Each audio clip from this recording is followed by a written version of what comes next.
Paul. Yeah. I took a little time this afternoon to do some research about some of these U.S. codes. Yeah.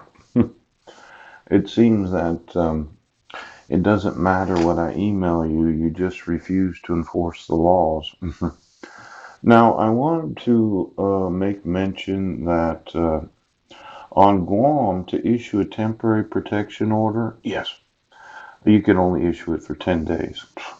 And if you're poor and homeless, the respondent has the right to have an attorney. Yeah. Now, it's a show cause hearing, and it's somewhat interesting, a little different than the way that the state of Washington does it. Yeah. Um, you have to prove that you gave the individual notice and opportunity to be heard. Yeah. And then there seems to be some discretion on the judge's part about whether or not they do or don't require the appearance of the individual. Yes. Or quite possibly you can get arrested for contempt of court. Now, I was arrested on Guam and my record was expunged. And I got to thinking of the proto notary known as the Superior Court clerk. Yes. That on Guam, they have to register this forgery. Yep. And every Superior Court clerk does. Yep. And I wondered about this SS right here, State of Washington SS Certificate of Clerk. Yes. You know, it sounds Nazi, but obviously it doesn't. It has some special meaning. That's why they designed those court seals for some reason. A superior court seal. Is that what the SS means? You know, I'm getting a little upset that there's not an oath of office. Could you find out if anybody on Guam received any of my emails for the last well, really 4 years? Yes. I was looking at an email where I sent an email to every sheriff in every county of the state of Washington. And of course, you that read the emails or watch the videos, you don't know if they got it or not. Yeah. But my whole point right now was it's a war crime, and that means it's a war crime debt. Now, the idiot sheriffs in the state of Washington that think that I'm not going to sue them, you would be wrong. Because I'm sitting here looking at the Guamanian oath of office, yes, that every member of the legislature and all officers of the government of Guam shall take the following oath or affirmation. Yes.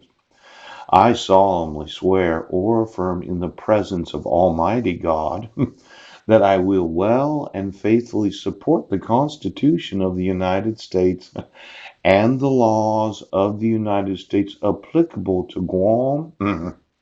And the laws of Guam, and that I will conscientiously and impartially discharge my duties as a member of the Guam legislature or as an officer of the government of Guam. Now, these oaths, yeah, I'd like to know who they are for the last 60 years. Yes. And since this idea of the Guamanian Bill of Rights, no person shall be deprived of life, liberty, or property without due process of law. Now, I was kind of going through the Superior Court rules of Guam, and it looks like to issue a protection order, you do have to actually enforce the Bill of Rights on Guam. Yes. It's an obligation of law. You have to do it. And as many times as I said, well, I did not get notice and opportunity to be heard. See, the rules of the Superior Court of Guam, that happens to have one of their own Superior Court clerks. Oh, that you just wouldn't want to use a forgery to issue one of these court orders. Now, I've informed you that this is against the law. And you seem to think that every state of the United States has to enforce your orders for protection. Yes. See, the order for protection, MR 2.1.9, yes. Orders of protection issued by the courts of Guam shall be certified by the clerk of the Superior Court of Guam, yeah, and shall be accorded full faith and credit, in all jurisdictions of the United States, including territories, tribes, and commonwealths. Yes. And then on page 77, yes. And then there are the foreign orders for protection that were served on me when I was on Guam. A certified copy of an order for protection or restraining order issued in another state or jurisdiction may be filed with the clerk of the court of the Superior Court of Guam. The clerk of the court shall take the same action upon foreign orders as is taken with orders issued by a court of Guam.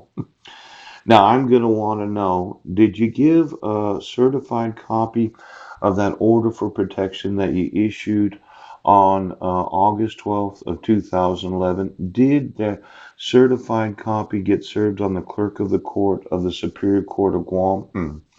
Or did you just give it to the probation officer, and did she serve me while I was? Well, I would think the clerk of the court of Guam would want to know, was any notice or opportunity to be heard given, yes, to the respondent. Now, I'm going to sue Guam for $2 billion, and now I'm going to take the assets of every oath of office. Because I think, yes, that I did awarding permanent custody, providing for or prohibiting visitation with the children /RN. Yeah, REN.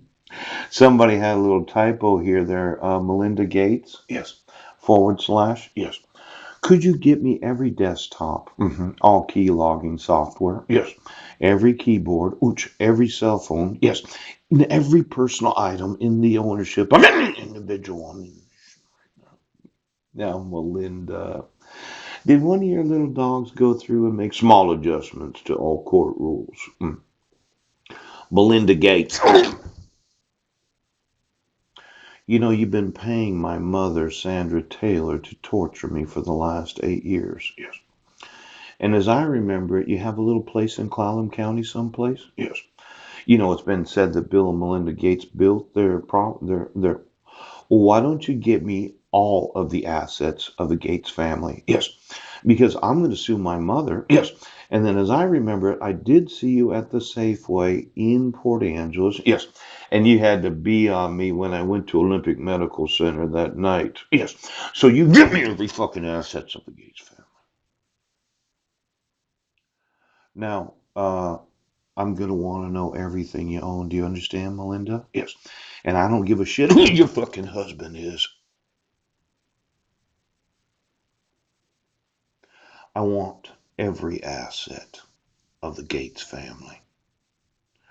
Now, obviously, yes, when reading the Organic Act and the requirements of law to issue a protection order on Guam, yes, I did not get any notice or opportunity to be heard. Now, all the petitions for order of protection shall be heard by the Family Violence Court judge. Yes. Now, if the parties have a pending domestic case assigned to the family court judge, yes, the show cause hearing should be scheduled before the family court judge. Now, all show cause hearings shall be heard no later than 10 days calendar, yes, after issuance of the temporary order of protection shall be calendared before the family violence court judge at such times as designated by the court. Yes. Now, the respondent shall be ordered to appear before the court at the times and dates specified in the temporary order of protection. Failure to appear may subject the respondent to contempt charges. If the respondent fails to appear at the hearing after being properly served and noticed, the case may proceed by default. Yes.